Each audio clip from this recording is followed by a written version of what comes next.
En los capítulos 2, 3, 4 y 5 del Evangelio de Juan encontramos algo muy interesante y también curioso, porque lo que aquí Juan en estos capítulos nos relata es algo inédito que no aparece en ninguno de los otros tres evangelios. Por lo tanto, estos episodios son de alto valor revelacional. Y Juan, hacemos aquí una explicación al margen.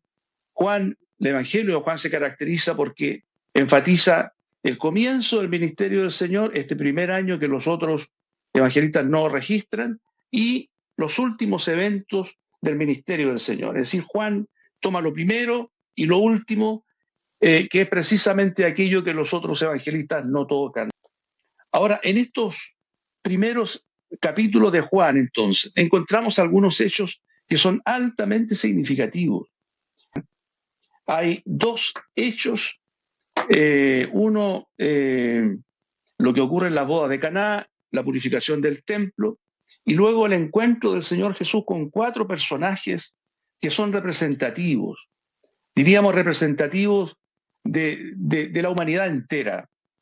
Y vamos a ver cómo el Señor se relaciona con ellos, cómo les habla, qué les dice, cómo los recibe, cómo los atiende. Y aquí llegamos al fondo de lo que es discipulado. Discipulado significa seguir al Señor y observar cómo Él actúa, aprender de sus modos, de su modo de relacionarse, de su modo de hablar, de las respuestas que da, de las palabras con que se dirige a las personas. Discipulado, el discipulado que estamos pretendiendo desarrollar no es el discipulado como doctrina, como una doctrina con requisitos y con preceptos humanos.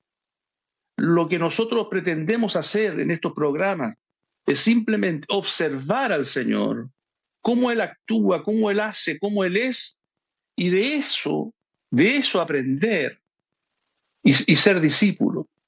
De tal manera que no estamos adscritos a una doctrina ni a un movimiento con este nombre. Estamos simplemente observando en las Escrituras. No estamos recurriendo a manuales de discipulado. De hecho, no conocemos mucho acerca de eso. Lo que sí nos interesa es ver las Escrituras, porque este es el registro inspirado por el Espíritu Santo, que es la última y definitiva autoridad en todo lo que tiene que ver con la revelación de Dios. Así que de los capítulos 2 al 5 vamos a revisar rápidamente porque es evidente que tantas cosas y tan preciosas no son posibles de ver en 40 minutos. Solamente iremos esbozando y dando detalle, algunas pinceladas. Lo primero, en las bodas de Caná, el Señor convierte el agua en vino. Y cuando su madre le dice que no tienen vino, el Señor le da una respuesta que es interesante. Le dice en el versículo 4 del capítulo 2, ¿qué tienes conmigo, mujer? Aún no ha venido mi hora. Y esto, ya al decir no ha venido mi hora, está diciendo, aún no ha llegado el día en que yo deba morir. ¿Por qué te adelantas? ¿Por qué me expones? Me pones en una disyuntiva en que tengo que darme a conocer. Y resulta que aún no ha llegado mi hora. Mi hora es la hora de la cruz. De tal manera que cuando el Señor comienza su ministerio, ya tiene en mente, tiene en su mira la cruz. Y esto nos habla que su ministerio completo, su caminar completo sobre la tierra, lo vivió bajo la sombra de la cruz. Es decir, Él vino para morir. Él no vino para predicar, para hacer milagros, para hacer cosas prodigiosas que a la gente asombraran, sino que Él vino para dar su vida. Él vino para morir como un grano de trigo que tiene que caer en tierra para que lleve fruto. Entonces noten ustedes cómo en el primer milagro, que es más que milagro, es una señal, el Señor nos deja en claro que su camino es el camino hacia la cruz. Y también esto es una clave del verdadero discipulado. El discipulado de los cristianos, el discipulado nuestro también tiene que ser vivido al alero de la cruz, bajo la sombra de la cruz, teniendo en mente y como mira, como meta, la cruz. Es un camino de muerte y de resurrección. Es un camino en que se siembra un grano para que haya una cosecha abundante. Noten ustedes, en el versículo 11 de este mismo capítulo dice: este principio de señales hizo Jesús en Caná de Galilea y manifestó su gloria y sus discípulos creyeron en él. Principio de señales. Esto significa que cada cosa que hace el Señor y que registra Juan en este evangelio es más que un hecho prodigioso. Es una señal que tiene un significado oculto o un significado adicional que nos muestra algo más que el milagro mismo. Como ocurre aquí, la transformación del agua en vino significa también el poder para transformar los elementos, para transformar la muerte en vida. El Señor de la resurrección y la vida ya está anunciándose en este pasaje. Pasamos al segundo hecho, que es la purificación del templo. El Señor, al ver el templo, que era el lugar sagrado, y ver a los que vendían bueyes, ovejas y palomas, a los cambistas, se llena de celo por la casa de Dios, toma un azote, echa fuera a todos, etcétera, etcétera. Conocemos este pasaje. Y los judíos respondieron y le dijeron: ¿qué señal nos muestras ya que haces esto? Ellos pedían señales, siempre pidieron señales. Respondió Jesús y les dijo: destruid este templo y en 3 días lo levantaré. Y más abajo Juan aclara que él hablaba del templo de su cuerpo. Aquí tenemos de nuevo lo mismo: muerte y resurrección. Destruid este templo, es decir, este cuerpo mío, lo pueden llevar a la cruz, lo pueden matar. Sin embargo, al 3er día lo levantaré. Noten ustedes, muerte y resurrección. El principio de la cruz se reitera en la boda de Caná y aquí en la purificación del templo. Ahora, este templo que el Señor aquí purifica, que limpia porque estaba lleno de mercaderes, de negociantes, de usura, en este momento todavía el templo de alguna manera representa el servicio a Dios, el servicio correcto. Sin embargo, nosotros sabemos que en el año 70 de nuestra era, pocos años después de esto, unos 40 años después de este hecho, el templo fue destruido, no quedó piedra sobre piedra, y el emblema principal, el ícono principal de la religión judía se vino abajo. Y la religión se quedó sin templo. Y una religión judía sin templo en realidad no es mucha cosa, hablando con respeto, porque todo el ritual, toda la religión y los principios que la sustentan están contenidos en el templo. Allí están los oficios sacerdotales, allí está el lugar santísimo, la sangre, está también el altar de los sacrificios. Es decir, todo el ritual, toda la fe judía se centraba en el templo, de tal manera que, destruido el templo, la religión judía quedó acéfala. No es así, sin embargo, con el cristianismo. Vamos a verlo luego cuando el Señor hable con la mujer samaritana. Pero hacemos este alcance para entender lo que significa este nuevo tiempo, esta nueva era que el Señor establece con su venida.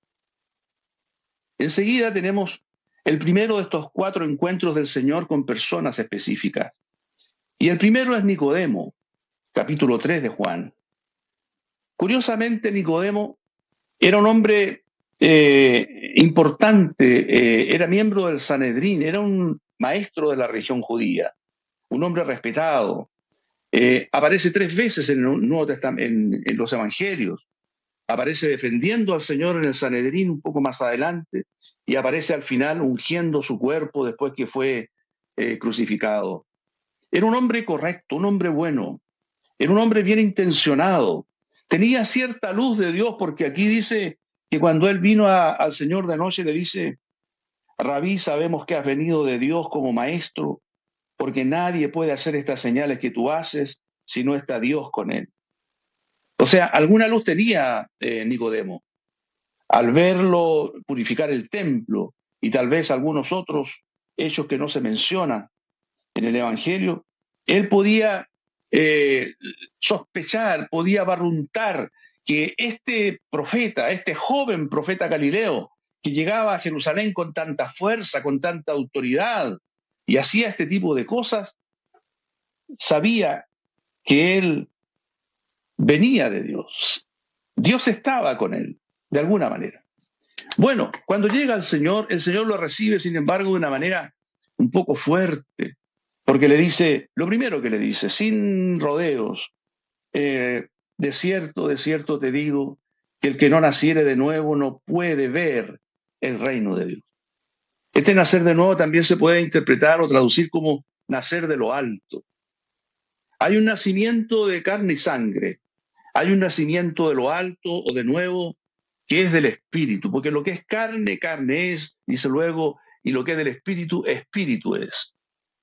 De tal manera que lo primero que escuchas, Nicodemo, del Señor es decir, Nicodemo, tú estás fuera. Nicodemo, tu religión no te sirve. Tus estudios teológicos no te sirven. Tu ascendiente sobre el pueblo, tu reconocimiento como maestro prestigioso no te sirve. Tiene que ocurrir algo espiritual dentro de ti, Nicodemo. Tiene que operarse un toque de Dios. Tiene que haber algo así como un nuevo nacimiento. Así como tú naciste del vientre de tu madre, tienes que nacer del agua y del espíritu. Porque mientras no nazcas del agua y del espíritu, tú estás fuera del reino, Nicodemo. Para él debió de ser un golpe muy fuerte. Y aquí se cumple lo que Juan anuncia en el primer capítulo de su Evangelio, cuando dice que de su plenitud tomamos todos y gracia sobre gracia, pues la ley por medio de Moisés fue dada, pero la gracia y la verdad vinieron por medio de Jesucristo. Antes de la venida del Señor no existía la gracia ni la verdad. Aquí cuando dice vinieron, también se puede traducir como fueron hechos o fueron hechas por medio de Jesucristo. Y la palabra verdad también se puede traducir como realidad. De tal manera que cuando el Señor se relaciona con las personas, y eso lo vemos a través de todo el Evangelio de Juan, siempre están incluidos estos dos elementos. Siempre Él se relaciona con la gente sobre la base de la gracia y la verdad. Y este es un principio inalterable y también se aplica a nosotros y a todos los siervos de Dios. ¿Qué significa la verdad? Significa que la persona tiene que conocer su realidad. Obviarlo o ignorarlo sería como engañarse uno y engañar al otro. ¿Qué hubiese pasado si el Señor, cuando Nicodemo le habla tan bien, sabemos que ha venido de Dios como maestro, porque nadie puede hacer estas señales que tú haces si no está Dios con él? Esto era un tremendo elogio para el Señor. El Señor pudo haber seguido en esa línea del elogio y de las buenas palabras y de la diplomacia. Pero Nicodemo nunca hubiera sabido que su realidad, aun siendo un maestro de la ley, le dejaba fuera del reino. Entonces, la verdad, la realidad tiene que ser expuesta. El mejor favor que le podemos hacer a las personas es decirle que si no creen en el Señor Jesús están perdidos. Ellos están fuera del reino. Tal vez debamos decirle a los religiosos que han estado toda su vida entretenidos en sus actividades, en sus doctrinas, en sus estudios teológicos, decirles, hermano, hermana, tú estás fuera del reino porque tú no has nacido de nuevo. No te sirve nada tus títulos y tus postítulos. Eso es la verdad, es la realidad. Sin embargo, el Señor nunca expone la realidad sin poner inmediatamente agregar la gracia. Porque esa es la diferencia entre el Señor y Juan el Bautista, por ejemplo. Si ustedes se fijan, dice Lucas que Juan vino en camino de justicia, pero no habla de Juan respecto a que Juan manifestó la gracia, manifestó el amor.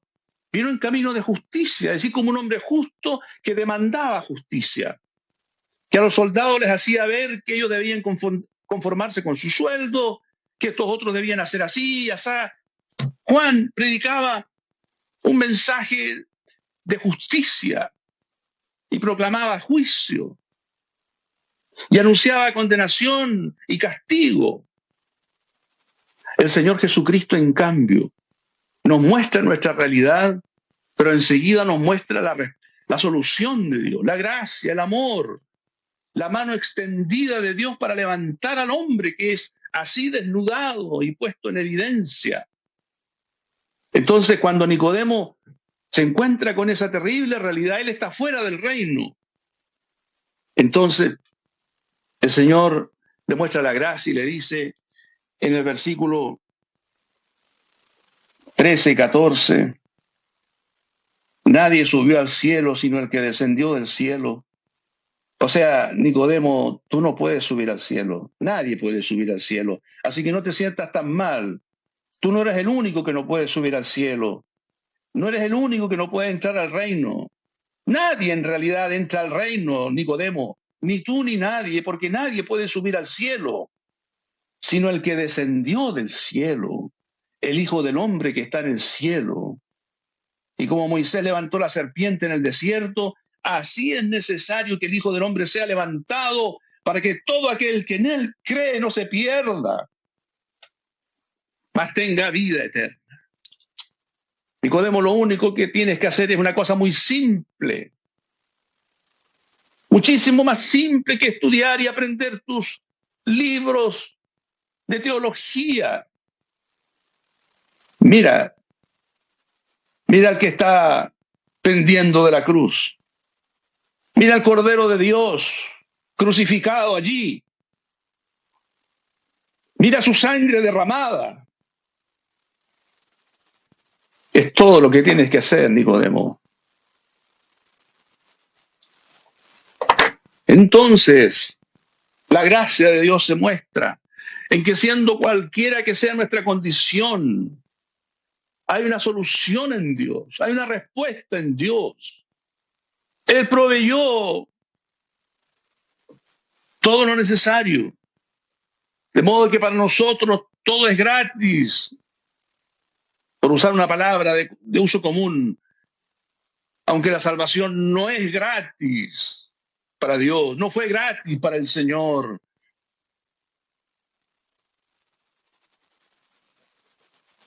Pagó el precio más alto, porque tú tienes un valor eterno.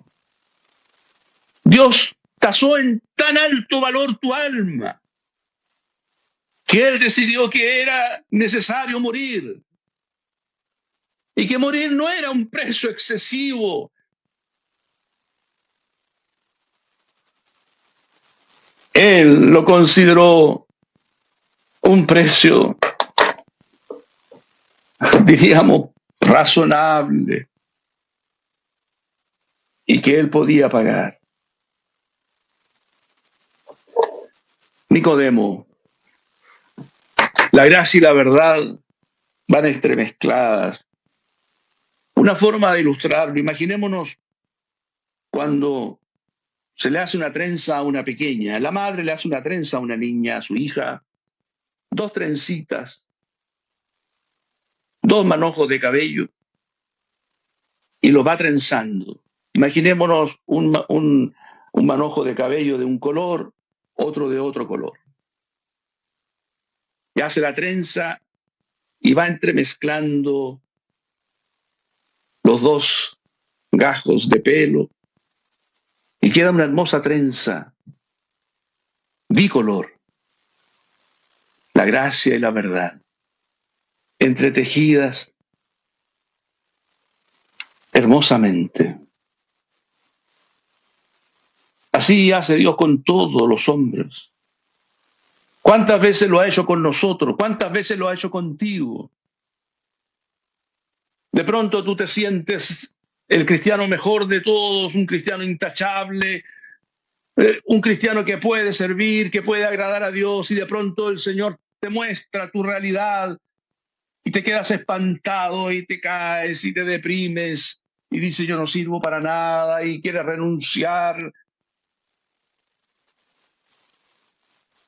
Y el Señor te dice, tú no eres una sorpresa para mí, tú no me escandalizas por lo que eres, yo te conocía desde antes. Y aún así te amé, y aún así te escogí y te llamé. Así que ven, levántate. Eso es la gracia. Y así vamos caminando sucesivamente, necesitando la gracia y la verdad, y Cristo mostrándonos todo lo que Él es, porque Él es gracia y verdad. No que Él nos regala un poco de gracia, no que Él nos muestra un poco de la verdad, sino que Él es. Todo lo que Dios nos da es Cristo, porque en Él están concentrados y contenidos todos los tesoros y todo lo que nosotros necesitamos, cualquiera sea la necesidad, por profunda, por abstracta, por inextricable, Cristo es la respuesta. Pasamos al segundo caso.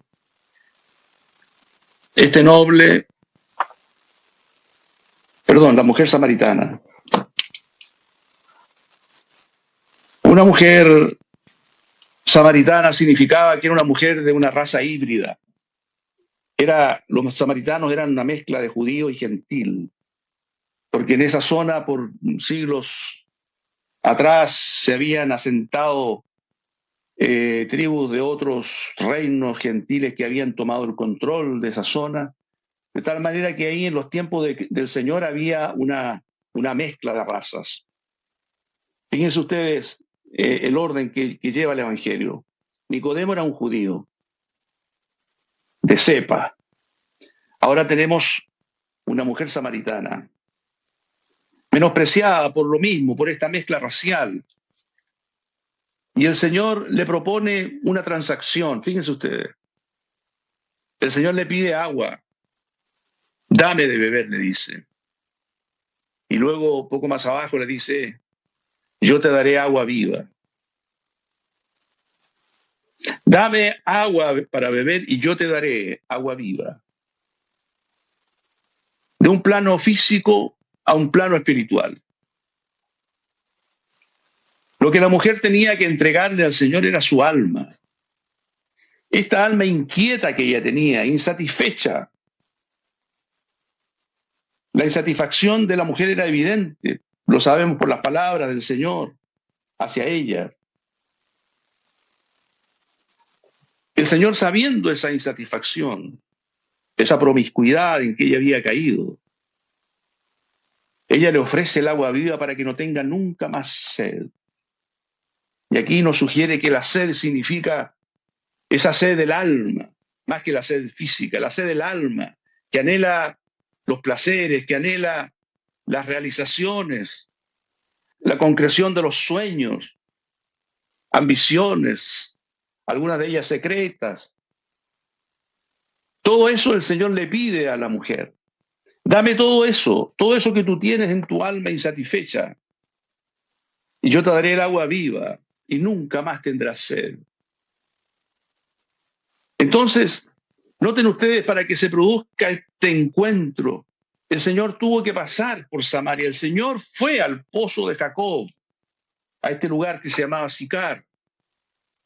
Él no hizo lo que hacían los otros judíos. Los otros judíos sacaban la vuelta, se iban por el otro lado del Jordán y arriba entonces volvían al cauce correcto.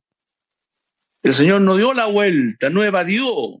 El Señor fue directamente hacia Sicar para encontrarse con esta mujer.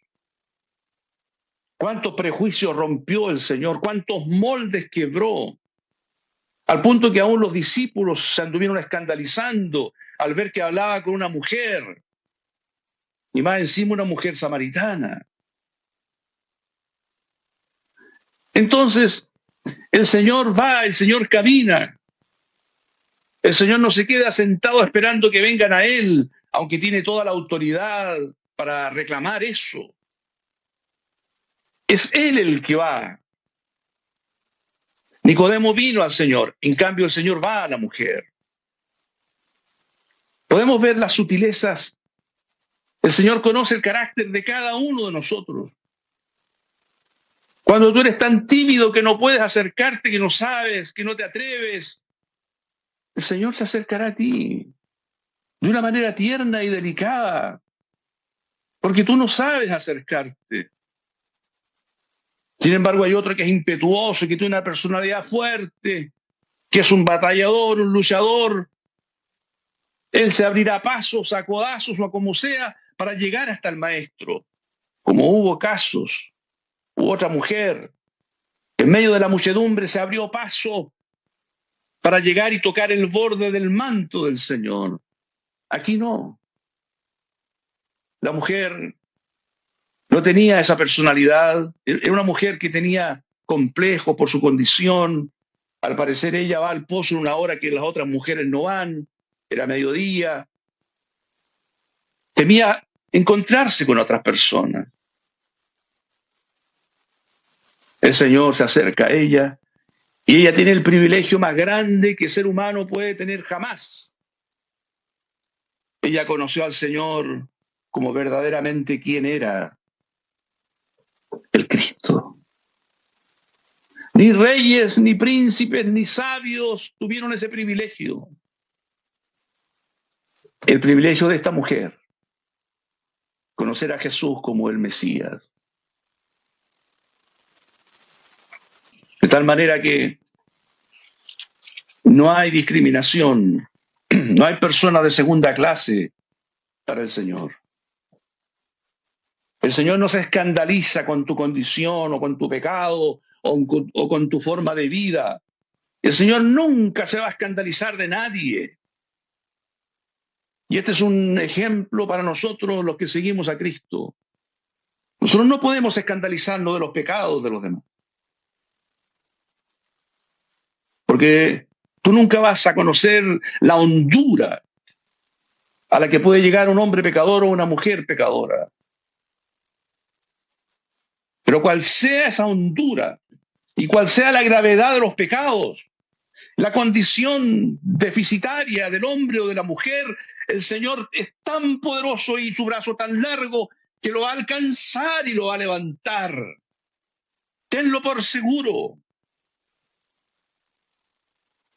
Él no se escandaliza con nadie. Él aceptó caminar kilómetros para ir a encontrarse con esta mujer y más encima pedirle que le diera agua.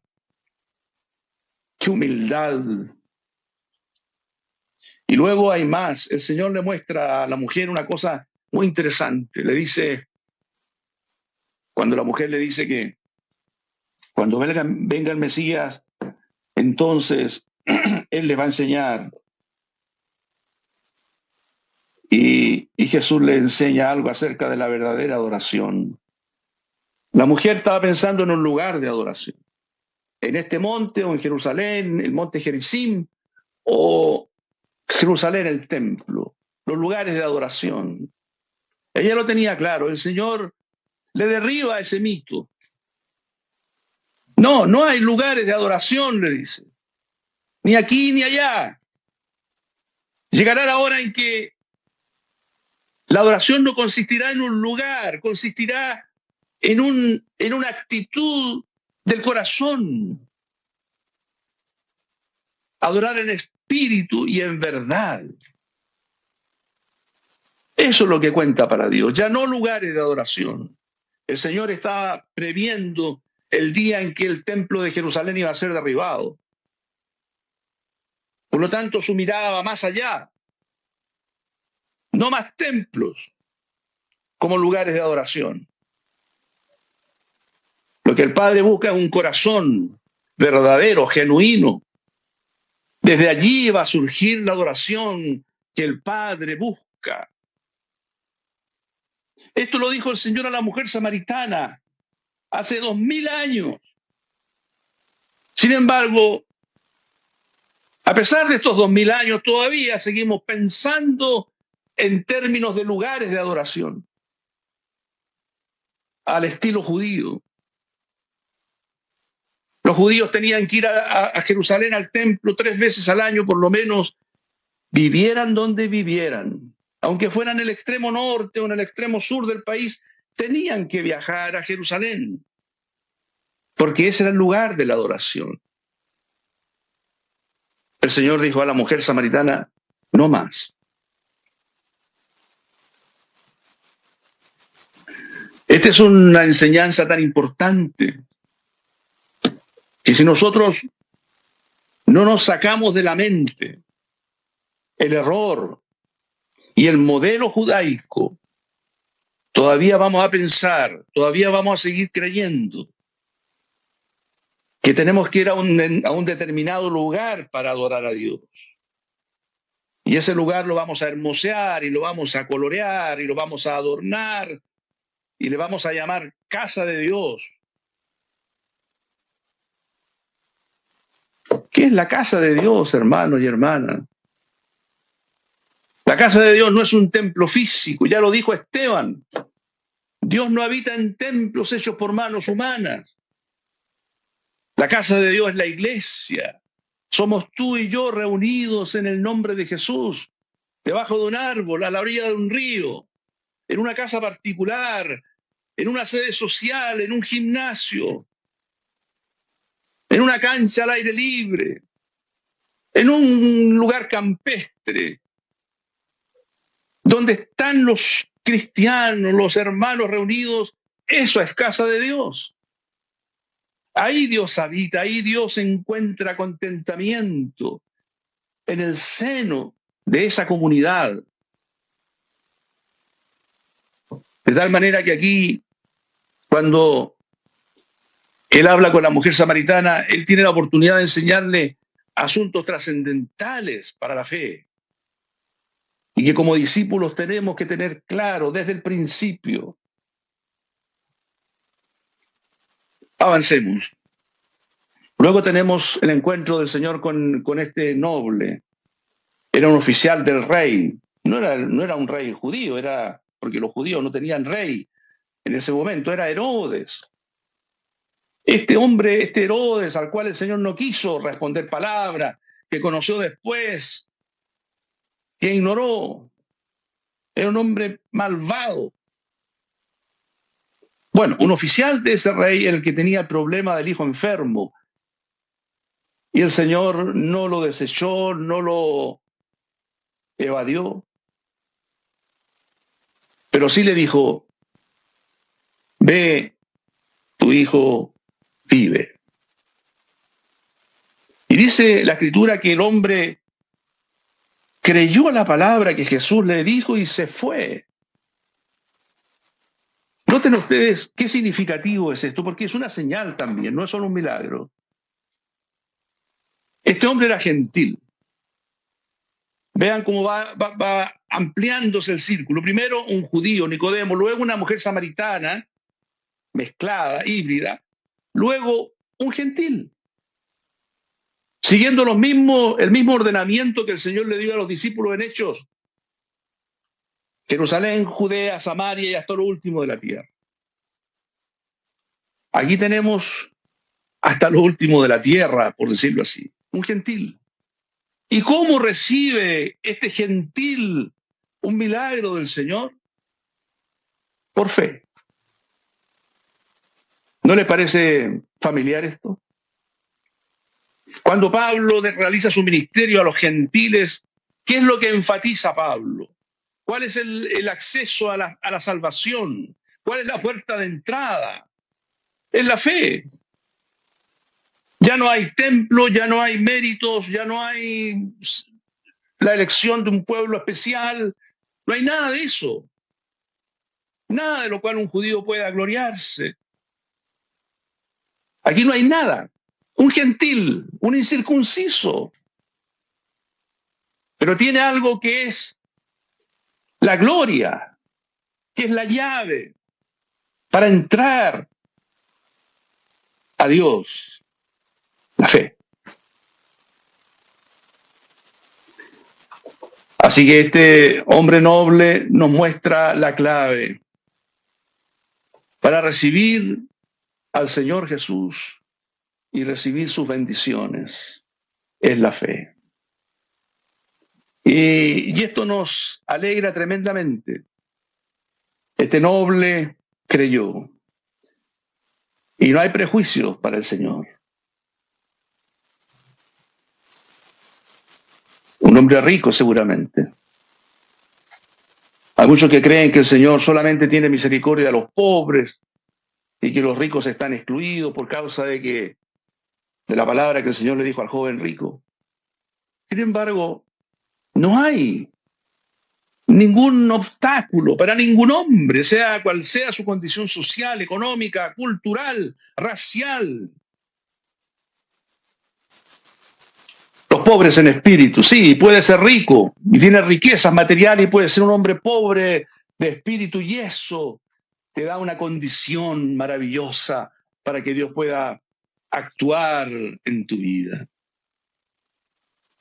Por último, capítulo 5, el paralítico de Betesda. Aquí tenemos a un hombre que estaba en un ambiente deprimente. Versículo 2 dice, en el 3 dice, y en este lugar, en esos pórticos del estanque de Betesda, yacía una multitud de enfermos, ciegos, cojos y paralíticos que esperaban el movimiento del agua. Pueden ustedes ver cómo esta multitud de enfermos que constituye lo menos honorable de la sociedad, y cómo estos estaban verdaderamente, literalmente tirados, sin esperanza. Nadie los atendía, nadie los escuchaba. No había esperanza para ellos. Todos estaban en una condición deplorable. Y el Señor se acerca a uno de ellos, que es el representativo de todos, y los sana. Y la respuesta de los judíos fue que, dice en el versículo 16, y por esta causa los judíos perseguían a Jesús y procuraban matarle porque hacía estas cosas en el día de reposo o el día sábado. Perseguían a Jesús y procuraban matarle. A ellos no les importaba que el Señor hubiese sanado a un hombre enfermo por 38 años. A ellos no les interesaba que el Señor hubiese prácticamente resucitado al hijo de un noble. No les importaba los bienes que el Señor hacía. Lo que les importaba era que su religión estaba siendo tocada. Y eso era suficiente para que hubiera una sentencia de muerte sobre él. Este hombre tiene que morir. Nuestro negocio se va a venir abajo si es que él sigue haciendo lo que hace y predicando lo que predica. Este hombre es peligroso.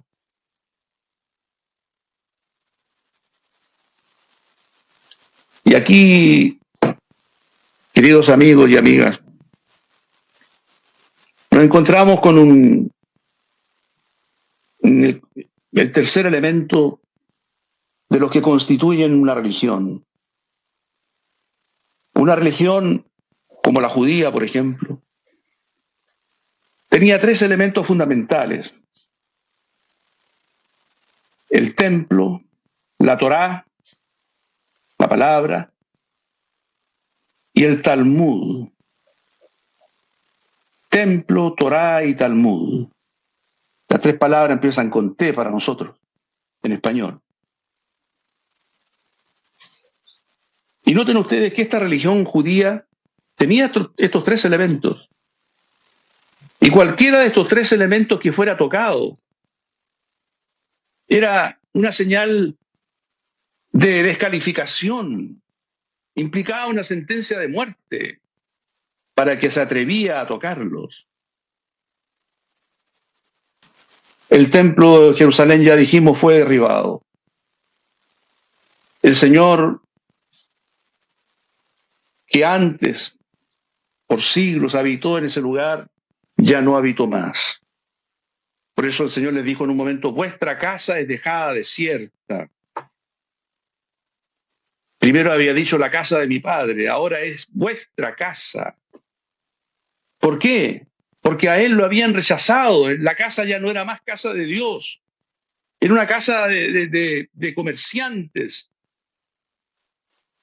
Así que no quedó piedra sobre piedra. Luego la Torá. Acuérdense las palabras del Señor aquí mismo en Juan, cuando les dice, a vosotros os parece que en ella tenéis la vida eterna y no queréis venir a mí para que tengáis vida. Eso lo dice de las Escrituras. A vosotros os parece que en ellas tenéis vida eterna. Ese es el punto de la religión.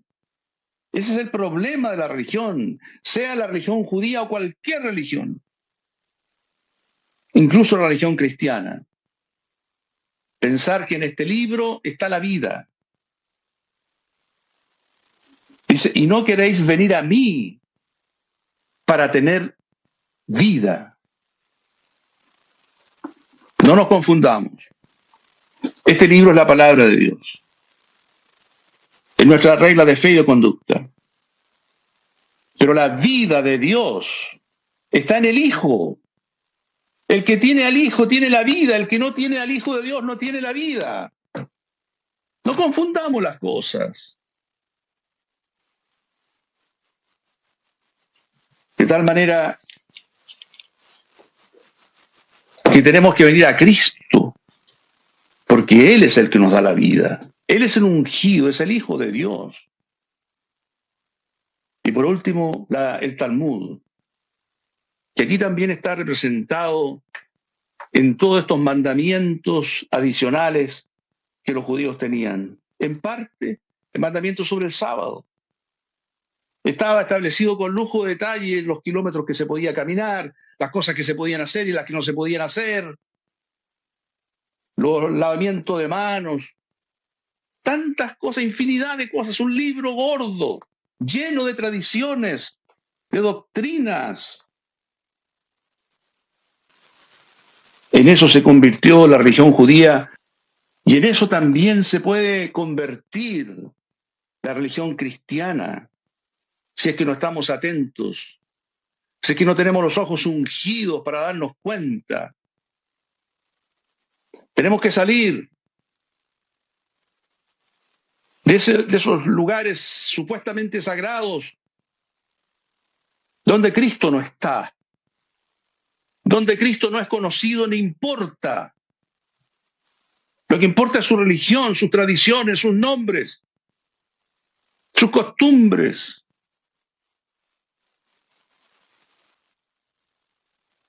Luego, la Biblia. La Biblia es un testimonio. Cristo es lo testificado. Esto habla de Cristo y eso es lo que importa. Por eso es tan importante. Sea el Antiguo Testamento, sea el Nuevo, Cristo.